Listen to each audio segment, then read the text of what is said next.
berinfak dan bersedekah. Dan ini sering saya ingatkan dalam pengajian saya. Mungkin teman-teman yang mengikuti di YouTube sudah sering dengar kalimat ini. Maka saya ingatkan kembali. Kita berbeda orang Islam dengan sistem kapitalis. Kapitalisme mengatakan bahwasanya menabung pangkal kaya. Kalau Islam beda. Islam tidak mengatakan menabung pangkal kaya. Berinfak pangkal kaya. Beda konsepnya. Nabung berarti tidak dikeluarkan, infak berarti keluarkan. Tidak bisa ketemu ini. Makin banyak kita keluarkan di jalan Allah, makin banyak rezekinya. Itu rahasianya. Kalau kapitalis tidak. Makin sering nabung makin kaya, karena secara hitung-hitungan bertambah di rekeningnya. Seperti itulah. Padahal sebenarnya pemahamannya berbeda. Dalam sebuah hadis Bukhari, kata Nabi SAW, Allah berfirman, ya ibna Adam, anfik alaik. Wahai anak Adam, berinfak di jalanku, aku akan berinfak untukmu. Teman-teman, Allah ini menjanjikan kepada kita, kalau kita memberikan kepada Allah atau berinfak di jalan Allah, banyak sekali manfaatnya. Ada hadis Bukhari Muslim berbunyi, setiap hari Allah turunkan dua malaikat yang khusus berdoa. Yang satu mengatakan, ya Allah, lapangkan rezekinya orang yang berinfak, dan yang satu mengatakan, ya Allah, sempitkan rezekinya orang yang pelit perhitungan. Allah nggak akan kasih. Kemudian juga teman-teman sekalian, Allah membalas setiap infak kita itu minimal 10 kali lipat loh, 1000%. Kalau di masjid ini misalnya ada seseorang datang, orangnya kita kenal secara nasional, kemudian punya perusahaan besar, kemudian jelas ya, usaha-usahanya jelas segala macam, dan produk yang dijual juga menguntungkan, lalu dia tawarkan ke kita, nih siapa yang ikut investasi, misal 100 juta, dia dapat akhir bulan 100%, jadi 200 juta. Kita sudah kenal orangnya, tahu perusahaannya, tahu produknya, orang bahkan berlumba-lumba mau investasi ditawarkan, siapa yang mau berinfak, saya akan kasih 100% keuntungan, 100 juta dari 200 juta akhir bulan. Saya yakin orang berlumba-lumba untuk ikut. Allah memiliki perusahaan depan mata kita, tanda kutip ini, tanda kutip, jangan disalahpahami kalimat perusahaannya. Allah memiliki ciptaan yang kelihatan depan mata, pohon-pohon ini, kita sendiri, udara yang kita hirup, matahari yang terbit, ini jelas depan mata kita, produknya Allah ini. Allah janjikan teman-teman, siapa yang investasi di jalan saya janjikan 10 kali lipat minimal. Di dalam Al-Quran dikatakan, a'udzubillahi minasyaitonirrajim, man ja'a bil hasanati falahu asyru amthaliha. Siapa yang melakukan satu perbuatan kebaikan diantaranya sedekah, saya akan ganti, Allah akan ganti 10 kali lipat, 1000%. Kalau kita keluarkan teman-teman sekalian 1 juta, udah ada 10 juta itu, tinggal nunggu saja. Tahu teman-teman, para sahabat setiap hari kerjanya apa? Mereka bawa duit di kantong-kantong, di wadah kalau kita sekarang, cari orang miskin. Waktu ditanya, apa yang kalian buat? Kami sedang investasi, kasih orang miskin, Allah balas 10 kali lipat. Terus begitu. Di zaman Abu Bakar, Utsman bin Affan, Abu Abdurrahman bin Auf, sahabat-sahabat yang kaya, nggak ada akunting, gitu kan? Belum ada sistem kayak kita sekarang, komputerisasi yang rapi. Bagaimana cara mereka mengatur duitnya? Saya kalau baca sejarah mereka itu luar biasa. Dagang, transaksi, orang susah dibantu, orang yang memang layak dapat untung, dimudar lagi, diputar lagi modalnya, dikeluarin di jalan Allah, disedekahkan, yang sisanya dipakai modal. Begitu-begitu saja. Waktu mereka meninggalkan harta, kalau itu sekarang itu bisa ratusan miliar rupiah, mungkin triliunan kalau uang rupiah. Mereka tidak punya admin, tidak punya apa-apa. Bagaimana mereka bisa atur semua itu? Karena sedekah. Abdurrahman bin Auf pernah buktikan kepada kita dalam kisahnya, beliau pernah kedatangan keuntungan 1 peti emas, belum pernah untung sebanyak itu, duduk gelisah di dekatnya emas itu. Istrinya tanya, kenapa Abdurrahman? Saya gelisah lihat ini, nggak pernah keuntungan kita sebesar ini. Allahu alam kalau terjadi di seseorang di antara kita ini dapat 1 peti emas, mungkin udah di dalam di tanah kali ya, supaya nggak ketahuan di mana. Dia gelisah, istrinya bilang, kenapa? Saya gelisah, nggak pernah ada keuntungan begini. Kata istrinya, lalu apa yang kau lakukan? Saya mau infakkan jalan Allah, jangan ada di rumah malam ini. Baik, sama istrinya bungkus-bungkus, bagi-bagiin, malam itu habis. Besok datang 2 peti, kisah nyata ini, 2 peti yang seperti itu. Dia, istrinya bilang, ini gimana? Infakkan lagi. Besoknya 3 peti, setiap dikeluarkan dibalas sama Allah cash langsung pada saat itu. Cuma mau berani atau enggak nih, percaya atau enggak. Ini kadang-kadang makan sama temannya, mau traktir atau enggak ya, ragu. Kadang-kadang tunggu temannya pegang dompet baru bilang, saya aja nggak apa-apa. Oh nggak apa-apa temannya. Oh ya sudah, dibayarin nggak apa-apa. Sering-sering ya. Pesannya sering-sering gitu. Ini salah ini. Di jalan Allah 10 kali lipat. Praktekin. Ini rumus yang sederhana. Infak, Allah bilang di jalanku, aku akan balas infakmu itu. Pasti lebih banyak. Dalam hadis Bukhari, kata Nabi SAW, orang sebelum kalian ada 2 orang, dua-duanya bersahabat, dua-dua punya kebun, musim kemarau, nggak ada hujan sama sekali. Kata Nabi SAW, ini si A sama si B, dia disebutin namanya. Kata Nabi SAW, salah seorang dari mereka, kita anggaplah misalnya A sama B, si B ini. Dia bilang, saya melihat ada awan lewat di atas kebun saya, dan saya dengar suara mengatakan, turunkanlah hujan di kebunnya si fulan, temannya dia di sebelah. Maka dia bilang, saya bingung, kenapa ada suara dari awan? Saya ikutin, ini hadis sahih riwayat Bukhari, penyampaian Nabi SAW. Kata Nabi SAW, dia pergi ke kebun temannya, ternyata betul hujan turun cuma di situ saja, yang lain enggak, musim kemarau. Lalu kemudian dia tanya temannya, apa yang kau lakukan dengan kebunmu? Dia bilang, hasilnya kebun ini saya bagi 3. Hasilnya saya bagi 3. Sepertiga saya infakkan dulu jalan Allah, sepertiga saya pakai untuk kembali modal, sepertiga saya pakai buat kebutuhan keluarga saya. Kata temannya, pantas kau dapat ini. Ada ipar saya di Ternate, teman-teman saya pernah datang ke sana, pulang ceramah jam setengah 12 malam, suara rumahnya masih pakai seng di belakang. Ternyata ada suara kayak batu besar, pang gitu, ribut. Saya kaget, dia ketawa, dia bilang itu mangga jatuh. Mau coba? Iya, orang Ternate bilang ini mangga madu. Saya nggak tahu di Makassar kita bilang apa itu, di Jakarta mana lagi katanya. Ada titik-titik madunya di dalam. Coba ya coba, memang manis sekali. Masya Allah, saya makan sama dia. Saya bilang besok pagi saya mau lihat pohonnya. Dia bilang, ya silahkan. Terus dia bilang, pohon ini sepanjang tahun berbuah terus. Saya bilang, kok bisa? Dikasih bibit? Dia bilang, enggak, saya biarin aja begitu. Pokoknya dia sepanjang tahun berbuah. Biasanya kan mangga kita tahu setahun sekali kan, paling maksimal setahun 2 kali itu sudah luar biasa. Besok pagi habis sholat subuh di masjid, saya keluar, saya ke rumahnya, saya pamit ke belakang. Ternyata pohon itu cuman pendek, mungkin cuman 3 meter, seperti mungkin tiang masjid ini. Kemudian buahnya banyak sekali, sampai mau jatuh ke paving bloknya itu. Cuma pohon itu setengah pohon masuk ke rumahnya, setengah pohon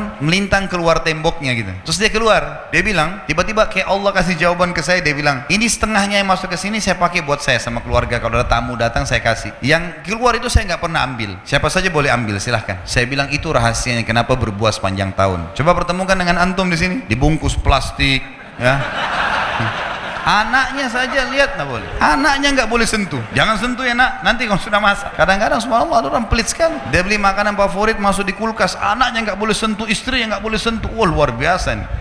Bagaimana bisa Allah kasih? Maka mulai sekarang harus royal di jalan Allah. Dalam masalah infak teman-teman, jangan perhitungan. Itu investasi yang tidak akan pernah habis. Allah Subhanahu wa taala mengingatkan dalam Al-Baqarah surah nomor 2 ayat 254 agar jangan menyesal. Karena kalau teman-teman punya rekening 1 miliar, 2 miliar nggak pernah berinfak di jalan Allah, pada saat meninggal teman-teman demi Allah akan menyesal. Coba dulu saya kasih masjid ini ya, coba dulu saya kasih pesantren ini ya, coba dulu saya beliin Quran ya. Udah telat, udah nggak bisa lagi. Iya kalau ahli waris kita bangun di masjid, kalau enggak, kalau mereka pakai buat kebutuhan mereka saja. Allah berfirman, a'udzubillahi minasyaitonirrajim, ya ayyuhalladzina amanu anfiqu mimma razaqnakum min qabli an ya'ti yaumun la bai'un fi wala khullatun wala syafa'ah wal kafiruna humudz zalimun. Hai orang-orang beriman, infakkan, keluarkan, jangan perhitungan di jalan Allah. Apa yang kami jadikan rezeki buat kalian sebelum datang hari, tidak ada transaksi, nggak ada persahabatan, tidak ada lagi pertolongan. Dan orang-orang kafir mereka adalah orang-orang yang zalim. Memberi teman-teman, berikan yang terbaik. Jangan pakai istilah daripada makanan rusak di kulkas kasih aja orang. Nanti rezeki juga daripada ini. Mau dapat ikan paus, pakai kapal tanker. Jangan pakai pancing kecil. Celengan masjid lewat rumahnya Allah loh ini, lewat celengan korek kantong yang paling kecil 2.000, 1.000. Kalau ada 500 koin, 500 dikasih masuk di masjid. Baru luar biasa cerewetnya. Minta kesehatan, kekuatan, keturunan,